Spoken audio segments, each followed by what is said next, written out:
This is only for people who've been dealing with sleep issues for months, not just a couple of nights. So if that's not you, click off this video. Now, hi, my name is Ryan Martin. I've been a health coach for almost 17 years now, and I've helped over 7,500 people reclaim their energy and vitality. And in today's video, I'm going to be going over the real reason you can't sleep at night. Now, whether it takes you hours to fall asleep or you keep waking up in the middle of the night, it doesn't matter, because I will teach you what no one else has taught you.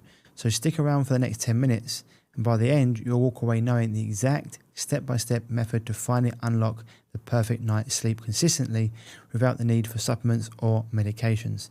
And just quickly, everything in this video is educational. I'm not a medical doctor. This isn't medical advice. Always talk to a qualified healthcare professional before doing anything with this. So with that being said, let's get into it. So what's actually causing this insomnia? Your body has a built-in sleep system. It's not complicated. Two things, have to happen for you to fall asleep and stay asleep. First, your body needs to build up enough sleep pressure during the day. Sleep pressure is just a build-up of an urge to sleep that increases the longer you're awake. Think of it like a tank that fills up the longer you are awake. When it's full, you crash out. Now, when it's half empty, you lie there staring at the ceiling. And the second is your brain needs to believe that your bed is a safe space to shut down for the night.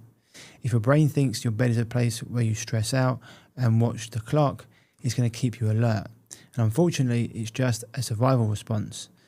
So when you were younger, both of these systems worked perfectly fine. You didn't try to sleep, it just happened. So the question is, what went wrong? Now you know how sleep is supposed to work. Let me tell you the two failures that are keeping you awake.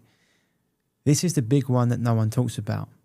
Think about what actually happens. You get into bed, you toss around, you check your phone, you start thinking about tomorrow, you get frustrated that you're not sleeping, and your brain records all of that and actually learns from it. Night after night, week after week, it builds a pattern. And eventually your bed stops being a place where you sleep and it becomes a place where you worry about not sleeping. This is why you can feel exhausted on the couch at 9 p.m, but the second you get into bed, you're wide awake. Your brain has linked your bed with being alert. And no amount of magnesium or melatonin is going to override that, because the problem isn't chemical. The problem is a learned pattern in your brain, whether you like it or not. And here's what makes it worse. When people can't sleep, they do things in order to help the situation naturally, but they actually make the problem deeper. You go to bed earlier, hoping that more time in bed means more sleep. You sleep in on weekends to try and catch up. You nap in the afternoon because you're wrecked from the night before. All of those things drain your sleep pressure tank. Remember, that tank needs to be full for you to fall asleep fast and stay asleep. And every time you sleep, you're emptying the tank before bedtime even comes. So now you've got a brain that thinks bed means awake and a body that doesn't have enough sleep pressure to override it. That's the cycle. And that's exactly why nothing you've tried has worked. And everything you've tried wasn't actually attacking the real cause.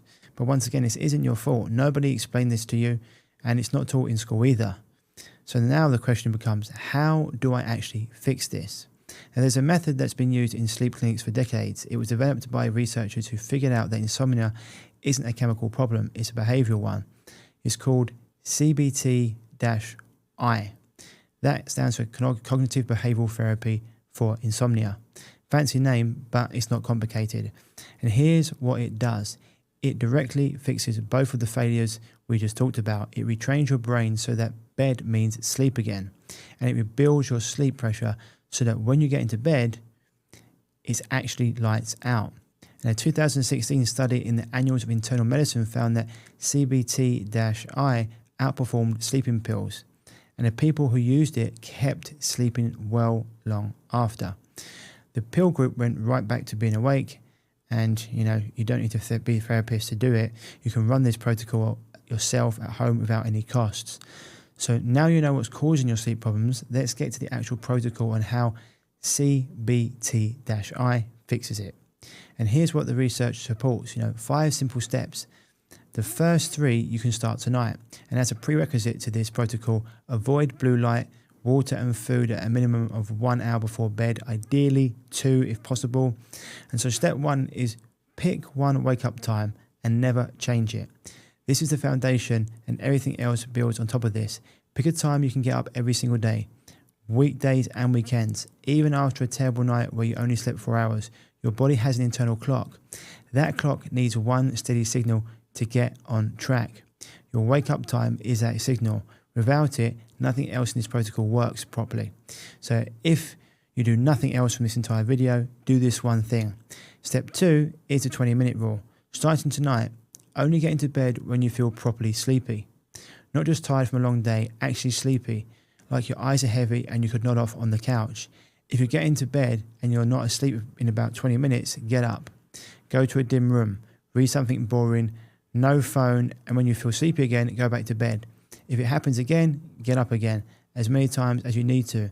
This is the part that retrains your brain. You're teaching it one simple lesson. Bed is where I sleep. Where a lot of people go wrong is they skip this step because it's uncomfortable. They stay in bed and try harder. That's the exact thing that keeps this pattern going, so let's avoid that. And step 3, park your thoughts before bed. Starting tonight, 2 or 3 hours before bed, take 10 minutes and write everything down that's on your mind. Every worry, every to-do, for each one, write the next step you'll take tomorrow. Done. The worries are then parked. If one comes back while you're in bed, say, that's already on the list, I'll deal with it tomorrow. And when the big one hits, like, I'm never going to fix this, remind yourself, you've had bad nights before and you still got through the next day. Your body knows how to sleep, you're just getting out of its way. So those first 3 steps, you can start tonight. Now, this is where the real fun begins. So step 4 is you figure out how much you actually sleep. You need one number. How many hours you actually sleep per night. Not how long you're in bed, how long you're asleep. You've got 2 ways to get this number. Option A is to track it for a few days. Every morning, write down what time you got into bed, roughly how long it took to fall asleep, how long you were awake in the middle of the night, and what time you got up. After 3 to 5 days, work out the average. This gives you the most accurate number, and I'd recommend doing it if you can.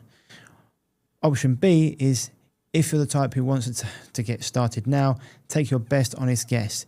You probably already have a rough idea. If you're in bed for 8 hours, but you know you're only sleeping about 5 or 6, use that number. It doesn't need to be perfect. You can fine tune it as you go.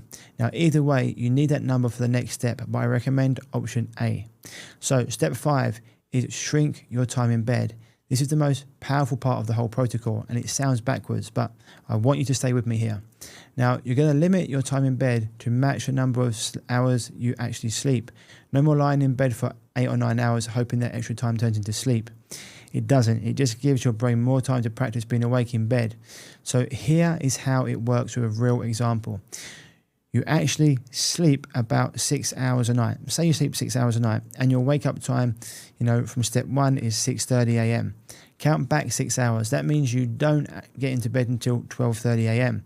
That's your new bedtime. One important rule, never go below 5.5 hours, even if you think you're sleeping less than that. That's the flaw, but here is why this works. Now, you're forcing your sleep pressure tank to fill up completely before you get into bed. So when you do go lie down, your body has no choice but to pass out. Now, the first week or 2 is hard. You'll feel more tired during the day. This is completely normal and nothing to worry about. In fact, it means it's working as it should.